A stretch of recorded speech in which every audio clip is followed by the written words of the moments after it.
السلام علیکم ناظرین کرام، ٹرمپ نے دنیا پر ایک ایسی جنگ مسلط کی کہ جس کے بعد پوری دنیا کی معیشت داؤ پر لگ گئی، امن داؤ پر لگ گیا اور لوگ سمجھنے لگے کہ تیسری عالمی جنگ کا شاید دنیا کو سامنا ہوگا۔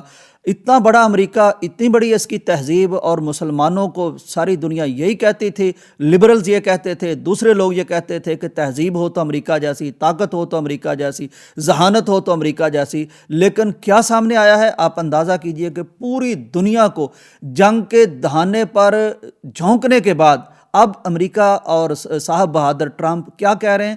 ایک ان کا بیان یہ سنیے کہ وہ کہتے ہیں کہ جناب آبنائے ہرمز تو شاید ہم سے نہ کھل سکے لیکن ہم جنگ بند کر دیں گے۔ امریکی سینیٹر اس نے کھڑے ہو کر امریکہ کے سینٹ میں یہ بات کی کہ جناب ٹرمپ اب ہمیں اپنی کامیابی کیا بتاتا ہے کہ میری کامیابی یہ ہے کہ میں آبنائے ہرمز کھلوانا چاہتا ہوں۔ وہ کہتا ہے آبنائے ہرمز تو پہلے ہی کھلی ہوئی تھی، یہ تو تمہاری جنگ کی وجہ سے پابندی لگی اور پوری دنیا کی معیشت جو ہے وہ کولیپس کرنے تک آ پہنچی ہے۔ تو یہ کیا کامیابی ہے؟ یعنی ایک آبنائے ہرمز جو کھلی ہوئی تھی وہ امریکی یعنی یہ ذہانت ہے کہ جس کی وجہ سے وہ بند ہو گئی۔ اور پھر اس کے بعد اب اگلا بیان ٹرمپ کیا دیتا ہے؟ وہ کہتا ہے کہ جناب آبنائے ہرمز تو شاید میں نہ کھلوا سکوں کیونکہ وہاں جانے کی جرت نہیں ہے، یہ جو ان کا ایک بحری بیڑا ہے وہ جناب قریب لے جانے کی کوشش کرتے ہیں تو آگے سے ڈر کے ایسا بھگاتے ہیں کہ وہ اپنے پانیوں میں جا کے سانس لیتے ہیں، تو وہ تو نہیں کھلے گی، اس کے بغیر بھی جنگ بند ہو سکتی ہے۔ اب تیسری بات ان کی سن لیجئے، کہتے ہیں کہ جناب یہ جو وائٹ ہاؤس کے ترجمان نے یہ بات کی ہے کہ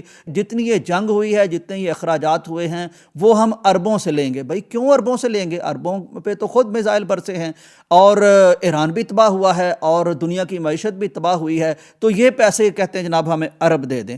پھر آپ جناب اندازہ کیجئے ان کا ناظرین کرام یہ بیان بھی آ چکا ہے کہ میں خارنگ پر قبضہ کر سکتا ہوں۔ یعنی اصل مسئلہ کیا تھا؟ اصل مسئلہ یہ تھا خارنگ کیا ہے؟ وہاں ظاہر تیل کے معاملات ہیں اور بہت بڑا ایران کا ایک تیل کو ڈیل کرنے والا جزیرہ ہے، وہاں ریفائنریز وغیرہ ہیں یا جو بھی وہاں معاملات ہے، تو وہ کہتے ہیں کہ ہم اس پر قبضہ کرنا چاہتے ہیں۔ یعنی انتہائی لالچی لوگ ہیں اور انتہائی غیر معقول لوگ ہیں، اور یہ اس طرح کے لوگ ہیں کہ معمولی بات پر پوری دنیا کو جنگ کے دہانے پر جھونک سکتے ہیں۔ اب جناب تحفظ تم نے اسرائیل کا کرنا ہے اور تم نے جنگ چاہتے ہو کہ تمہاری عرب لڑیں، انہوں نے انکار کر دیا۔ 2-3 دفعہ انہوں نے بات کی کہ جناب وہ ہمارے ساتھ ہیں، ہر دفعہ انہوں نے تردید کی اور بیان دیا کہ نہیں ہم بالکل اس کے ساتھ نہیں ہیں، پوری طرح ناکام ہوئے ہیں۔ میرا سوال صرف ان لوگوں سے ہے، ذرا آپ بھی وہ سوال کیجئے کہ یہی امریکہ ہے نا جس کے بڑے اوصاف بیان کیے جاتے تھے اور جس کی مثالیں بیان کی جاتی تھی اور جس کی تہذیب کو بتایا جاتا تھا کہ تہذیب ہو تو ایسی، طاقت ہو تو ایسی،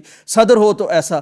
یہ ہے جناب ان کی اندر کی اوقات، اور مجھے اقبال یاد آتا ہے کہ تمہاری تہذیب اپنے خنجر سے آپ ہی خودکشی کرے گی، شاخ نازک پہ جو آشیانہ بنے گا ناپائیدار ہوگا۔ تو دعا کرو کہ اللہ تبارک و تعالیٰ سیادت دے تو مسلمانوں کو دے، جن کے کچھ اصول بھی ہیں۔ یہ سارے اندر سے لالچی لوگ ہیں، حریص لوگ ہیں، یہ تو سارا کچھ اب ثابت ہو گیا ہے۔ تو کیا وہ لوگ بھی رجوع کریں گے جو ان کی تعریفیں کرتے رہیں اور جو ان کو پتہ نہیں کیا آسمان سمجھتے رہیں انسانیت کا؟ تو یہ ان کی اوقات ہے۔ تو میں چاہتا تھا اس طور پر بھی ہم تھوڑا سا غور کریں اور ہم شکر کریں کہ اللہ تبارک و تعالیٰ نے ہمیں کچھ اخلاق، کچھ ڈسپلن، کچھ ضابطہ دے رکھا ہے۔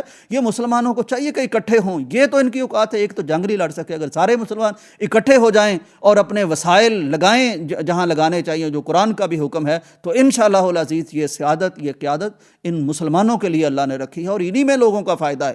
جب جب مسلمانوں کے پاس سیادت آئی ہے، علم نے ترقی کی ہے، ٹیکنالوجی نے ترقی کی ہے، فلسفہ نے ترقی کی ہے، تہذیب نے ترقی کی ہے۔ یہ یورپ تو ڈوبا پڑا تھا سارا ادھر تاریکیوں میں، یہ اندلس سے مسلمانوں نے پوری دنیا کو یہ ساری چیزیں دی ہیں۔ تو آج پھر اللہ نے ان کی کلئی کھول کے رکھ دی ہے، ان کا اندر ظاہر کر کے رکھ دیا ہے۔ کھوکھلے لوگ ہیں، قطعی کھوکھلے لوگ ہیں۔